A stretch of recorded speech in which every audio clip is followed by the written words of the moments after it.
بسم الله الرحمن الرحيم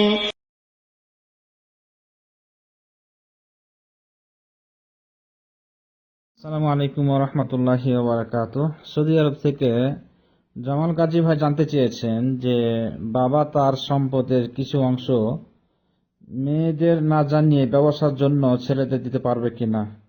তিনি প্রশ্নটা লিখিতভাবে দুইবার করেছেন, হয়তো উত্তর দেরি হওয়ার কারণে।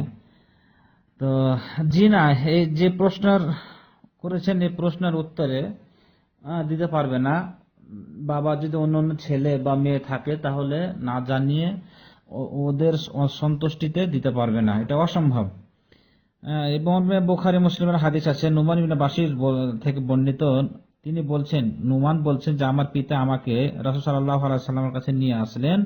এসে রাসূলকে বলছেন যে আমার এই ছেলের জন্য আমার সম্পদের কিছু দান করলাম।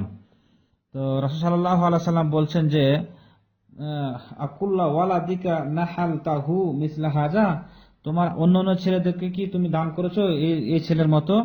তো সে বাশির তিনি বলছেন যে লা, আমি দান করিনি। তখন রাসূল সাল্লাল্লাহু আলাইহি সাল্লাম বললেন ফারজিআহু, তুমি ফিরিয়ে নাও। তো এটা বুখারীর 2586 নম্বর হাদিস, মুসলিমের 1623 নম্বর হাদিস আছে। অন্য বর্ণনায় আছে নুমানের বাসির এই হাদিসটাই তিনি বলছেন যে রাসূল ক্বালা তাসাদ্দাকা আলাইয়া আবি বিবা'দ মালিহি। নুমান বলছেন যে আমার পিতা আমার উপরে কিছু দান করলেন, তার মালের কিছু অংশ আমাকে দান করে দিলেন। ফাকালাত উম্মি, তখন আমার মা আমরাতু বিনতে রাওহা তিনি বললেন লা আরদা হাত্তা তুশহিদা রাসূলুল্লাহ সাল্লাল্লাহু আলাইহি সাল্লাম, আমি এটাতে সন্তুষ্ট হব না যতক্ষণ পর্যন্ত তুমি রাসূলকে এই মর্মে সাক্ষ্য না রাখবে। রাসূলকে সাক্ষী রাখবে, তাহলে আমি এটাতে সন্তুষ্ট হব। রাসূল যদি সাক্ষী থাকে তাহলে ঠিক আছে। তো নুমান বলছেন যে আমার পিতা রাসূল সাল্লাল্লাহু আলাইহি সাল্লাম কাছে চললেন, রাসূল সাল্লাল্লাহু আলাইহি সাল্লামকে গিয়ে সাক্ষী থাকেন এই মর্মে বললেন যে আমি আমার ছেলেকে এই কিছু অংশ মাল আমি দান করলাম, আপনি এই মর্মে সাক্ষী থাকেন। তো রাসূল সাল্লাল্লাহু আলাইহি সাল্লাম বলছেন যে আফআলতা হাযা বিওয়ালাদিকা কুল্লিহিম, তুমি কি তোমার অন্যান্য ছেলেদের ব্যাপারে এটা করেছো? তো বাশির বললেন যে লা, আমি এটা করিনি।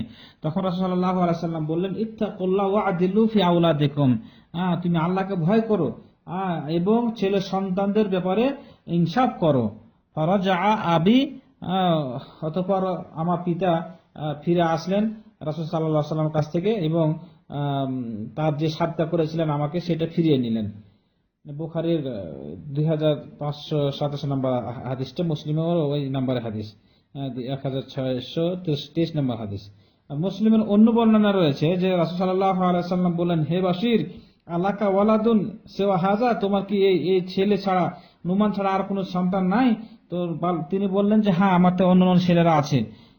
তো ফাকালা রাসূল সাল্লাল্লাহু আলাইহি সাল্লাম বললেন আকুল্লাহুম ওয়াহাবতা লাহু মিসলা হাযা, তুমি কি অন্য ছেলেদেরকেও এরকম দান করেছো, অর্থ সম্পদ দিয়েছো? তো সে বলছেন লা, আমি দিইনি। তো রাসূল সাল্লাল্লাহু আলাইহি সাল্লাম বলেন ফালা তুশহিদনি ইদান ফাইন্নী লা আশহাদু আলা জাওরিন, সুতরাং আমাকে তুমি সাক্ষী রাখো না, আমি কোন জুলুমের উপরে সাক্ষী হই না। তো এখান থেকে কি বুঝলাম, এই হাদিস থেকে বোঝা গেল যে কোনো বাবা তার এক ছেলেকে বা দুই ছেলেকে অন্য ছেলেদের বাদ দিয়ে কোনো জিনিস দিতে পারেন না। যদি তারা সন্তুষ্ট থাকে, অনুমতি দেয়, সেটা আলাদা কথা, ভিন্ন কথা, কিন্তু অসন্তুষ্টিতে কিছু দিতে পারেন না, এটা অসম্ভব। একটা হলো দান আর একটা হলো নাফকা, খরচ। খরচটা আলেমরা বলছে কোন সাধারণত কোনো সমস্যা নাই, ছেলে মেয়ে বা বড় ছোটদের ক্ষেত্রে একটু বেশি কম বেশি হবে, এটা কোনো সমস্যা নাই। ফালা বাস, এখানে বলছেন যে কোনো সমস্যা নাই। যেমন ধরেন কোন ছেলে বড় ছেলে, তার খরচ বেশি লাগবে, ভার্সিটিতে পড়ে, আর ছোট ছেলে প্রাইমারিতে পড়ে, তো তুলনামূলক ছোট ছেলের খরচটা কম লাগবে আর বড় ছেলের একটু বেশি লাগবে। তো এটা নাফকা বা খরচ, এটাতে কোনো সমস্যা নাই। কিন্তু দান বা হেবা, সাদকা যদি বা দান যদি করে, তাহলে উভয়কে সমান দিতে হবে, ছেলে মেয়েকে সমান। অর্থাৎ মিরাসের যেটা সিস্টেম, সে দান করলে সেভাবে করতে হবে যে ছেলেরা মেয়েদের ডবল পাবে, এখন একজন ছেলেকে যদি 100 টাকা দেয়, তাহলে একজন মেয়েকে 50 টাকা দিতে হবে। তো এভাবে ওই মিরাসের যে সিস্টেম, সেভাবেই তাকে দান করলে সেভাবে করতে হবে। আর যদি কোনো অনুমতি ছাড়া, তাদের অনুমতি ছাড়া অসন্তুষ্টিতে দান করে দেয় কোনো ছেলেকে, ব্যবসার উদ্দেশ্যে হোক আর যে উদ্দেশ্যে হোক, এটা হারাম, এটা জায়েজ নয়। এটা ইনসাফ হলো না, এটা সমান অধিকার হলো না, এটাতে অবশ্যই বান্দার হক, এটা আল্লাহ তাআলা ক্ষমা করবেন না। তো চেষ্টা করতে হবে সেরকম ভাবে আমাদের ইনসাফ করার। আর যদি দেখা গেল যে মুসাআদা যেটাকে বলা হয়েছে, যে কোনো ছেলে একেবারে নিঃস্ব, সেটা এমনি মুসাআদা করলো। মুসাআদা এমন না যে 5 লাখ টাকা দিয়ে দিল, এক বিঘা জমি লিখে দিল, এটা মুসাআদা হয় না। সামান্য কিছু দিয়ে হেল্প করলো, সেটা আলাদা কথা। কিন্তু বলা হয়েছে যে কোনো ছেলে যদি গরিব হয় আর কোনো ছেলে ধনী আছে, তো গরিব ছেলেকে, অসহায় ছেলেকে যদিও দেয়, তো ওই ধনী ছেলে যে আছে, অবস্থাওয়ালা ছেলে যে আছে, তার কাছ থেকে অনুমতি নিতে হবে। সে যদি অনুমতি দেয় তাহলে দিতে পারবে, আর অনুমতি না দিলে দিতে পারবে না, অসম্ভব। কারণ বাবা সম্পদ সবার হক আছে, তাতে এক ছেলে ধনী হোক আর এক ছেলে গরিব হোক আর না হোক, উভয়ের হক আছে, সমানভাবে তাকে দিতে হবে।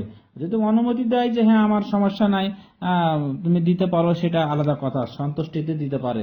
কিন্তু অসন্তুষ্টিতে অনুমতি ছাড়া এভাবে কোনো অধিকার নাই যে কোনো ছেলেকে বেশি দিয়ে দিবে বা কোনো ছেলেকে লিখে দিবে, এটা অধিকার নাই। এটা বান্দার হক, এটা আল্লাহ ক্ষমা করবে না, আল্লাহ তাআলা এটা দায়িত্ব নেননি। তো যাই হোক, আল্লাহ তাআলা আমাদের হেফাজত করুক, সঠিকটা বুঝদান করার তৌফিক দান করুক। জাযাকাল্লাহ।